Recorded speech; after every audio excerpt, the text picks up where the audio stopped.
এখন আমরা সংক্ষিপ্তভাবে জেনে নিব যে কোন কাজ করলে নেকির পাল্লা হালকা হবে। মানে আপনি অনেক নেকি করেছেন, তারপরেও আপনার নেকির পাল্লা হালকা হবে। আর নেকির পাল্লা হালকা হলে আপনার কি হবে? ওয়াম্মান খাফফাত মাওয়াজিনহু ফাউমুহু হাবিয়া ওয়া মা আদরাকা মা হিয়া নারুন হামিয়া। যার নেকির পাল্লা হালকা হবে তার থাকার জায়গা হবে হাবিয়া নামক জাহান্নাম। আর হাবিয়া নামক জাহান্নাম কি? তা হচ্ছে জ্বলন্ত উত্তপ্ত আগুন। এই জ্বলন্ত উত্তপ্ত আগুন থেকে যদি আমরা বাঁচতে চাই, নেকির পাল্লা হালকা হওয়ার আমল থেকে আমাদেরকে বাঁচতে হবে। যে কাজগুলি করলে নেকির পাল্লা হালকা হয়ে যায় সেই কাজ থেকে আপনাকে আমাকে বিরত থাকতে হবে।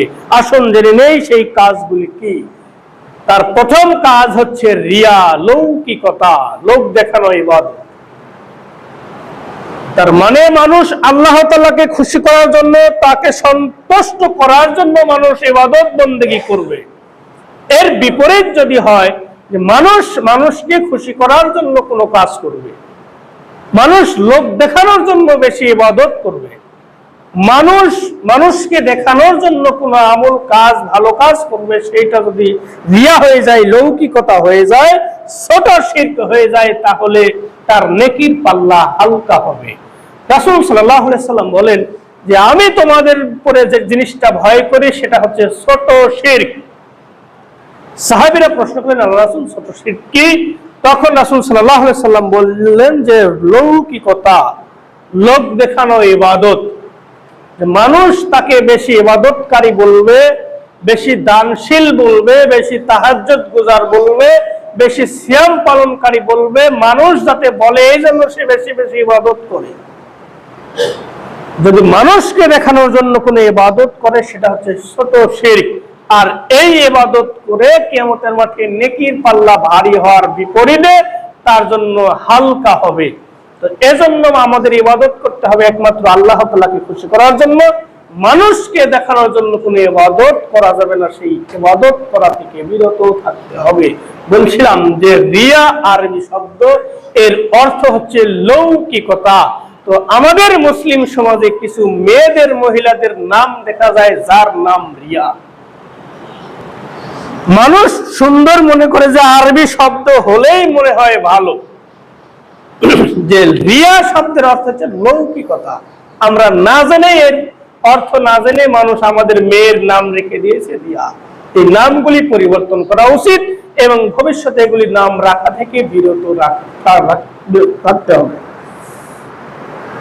যেমন আপনি যদি মনে করেন যে ফেরাউন তো আরবি শব্দ, রেখে দেন, রাখবেন না। জানেন যে ফেরাউন খুব খারাপ মানুষ, আবু জাহাল শব্দ তো আরবি, তা আপনি রেখে দিবেন, রাখবেন না, বলবেন যে সে মানুষ তো খারাপ।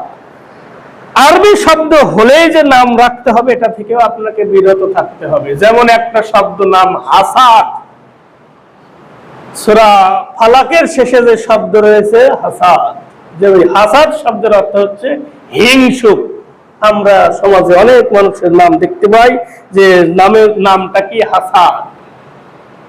তো আরবি শব্দ হলেই যে সেটা নাম রাখার উপযোগী এমনটি নয়, অর্থবহ নাম রাখতে হবে। রাসূল সাল্লাল্লাহু আলাইহি ওয়াসাল্লাম বলেছেন সপ্তম দিনে আকিকা দিয়ে সুন্দর নাম রাখতে, মানে অর্থবহ নাম রাখতে হবে। বলছিলাম যে আলোচনার বিষয় কি কাজ করলে মানুষের নেকির পাল্লা হালকা হবে, সেটা হচ্ছে আল্লাহ তাআলার সীমা অতিক্রম করা। আল্লাহ তাআলার সীমা কি? হালাল হারাম। হালাল থেকে অতিক্রম করে মানুষ যখন হারামে পতিত হবে তখন মানুষের নেকির পাল্লা হালকা হয়ে যাবে।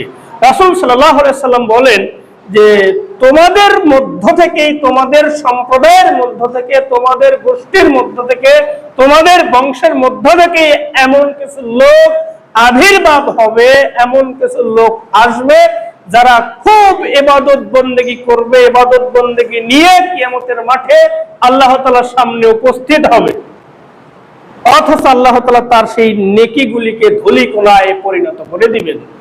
তখন সাহাবীরা প্রশ্ন করলেন, আল্লাহর রাসূল সেই ব্যক্তির পরিচয় আমাদেরকে দিন যাতে আমরা ভুলেও সেই কাজে পতিত না হই।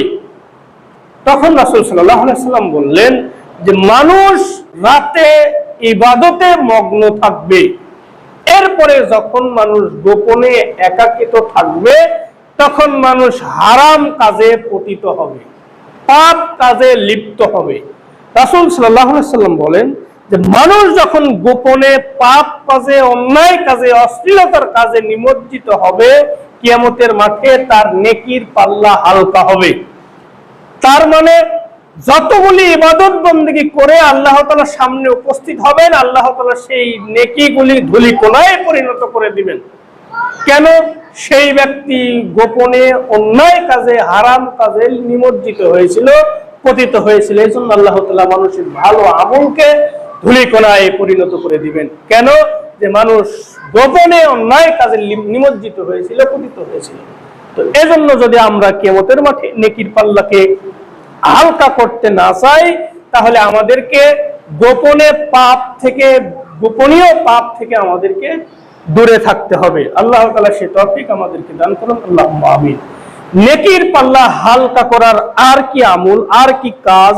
সেটা হচ্ছে মানুষের উপরে মিথ্যা তহমত দেওয়া, মানে মিথ্যা অপবাদ দেওয়া, মানুষকে গালি দেওয়া, মানুষকে প্রহার করা, মারধর করা, এগুলি যদি মানুষ করে, জুলুম করা, এগুলি যদি মানুষ করে, তাহলে কিয়ামতের মাঠে নেকির পাল্লা ভারী হবে।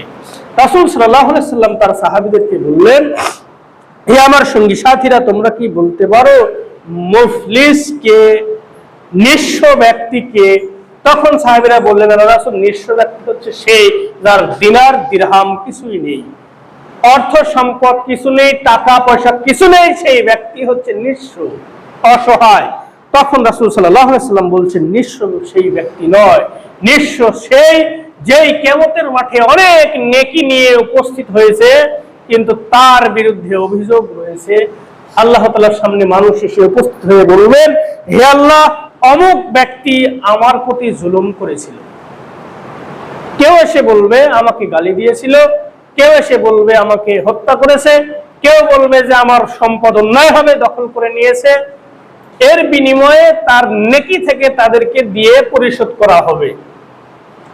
রাসূল সাল্লাল্লাহু আলাইহি সাল্লাম বলেন, অভিযোগের প্রেক্ষিতে নেকি দিয়ে দিয়ে যখন নেকি শেষ হয়ে যাবে কিন্তু তার বিরুদ্ধে অভিযোগ শেষ হবে না, তখন অভিযোগকারীর পাপ তার ঘাড়ের উপরে তুলে দেওয়া হবে। মানে আমি পাহাড় সমপরিমাণ নেকি নিয়ে আল্লাহ তাআলার সামনে উপস্থিত হয়েছি, কিন্তু আমার বিরুদ্ধে মানুষের অভিযোগ অনেক।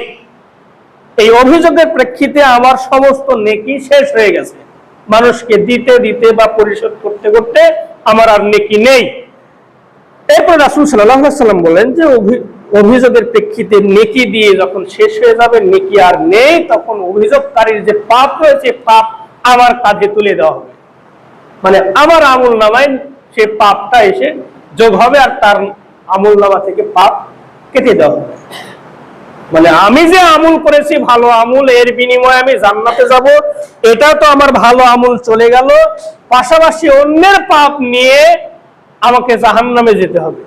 কেন? আমি পৃথিবীতে অন্যায় করেছি, মানুষকে গালি দিয়েছি, মানুষকে হত্যা করেছি, মানুষকে মেরেছি, মানুষের সম্পদ অন্যায়ভাবে দখল করেছি। রাসূল সাল্লাল্লাহু আলাইহি সাল্লাম বলেন, নিঃস্ব ব্যক্তি সেই যে ব্যক্তি কিয়ামতের মাঠে অনেক নেকি নিয়ে উপস্থিত হবে এবং এক পর্যায়ে কোনো নেকি থাকবে না, সেই ব্যক্তি হচ্ছে নিঃস্ব। তো এজন্য যদি আমরা কিয়ামতের মাঠে নেকির পাল্লা হালকা করতে না চাই, সেজন্য আমাদেরকে মানুষকে গালি দেওয়া থেকে বিরত থাকতে হবে, মানুষকে মিথ্যা অপবাদ দেওয়া থেকে বিরত থাকতে হবে, মানুষকে প্রহার করা থেকে বিরত থাকতে হবে, মানুষের সম্পদ অন্যায়ভাবে দখল করা থেকে বিরত থাকতে হবে। তাহলেই আমাদের নেকির পাল্লা ভারী হবে। আল্লাহ তাআলা আমাদেরকে সেই তৌফিক দান করুন। আমরা সকলে বলি আল্লাহুম্মা আমিন। এ বলে আমার খুতবা শেষ করছি। খুতবায় যদি কোনো ভুল ত্রুটি হয়ে থাকে তাহলে অবশ্যই আমাকে নামাজ শেষে জানাবেন।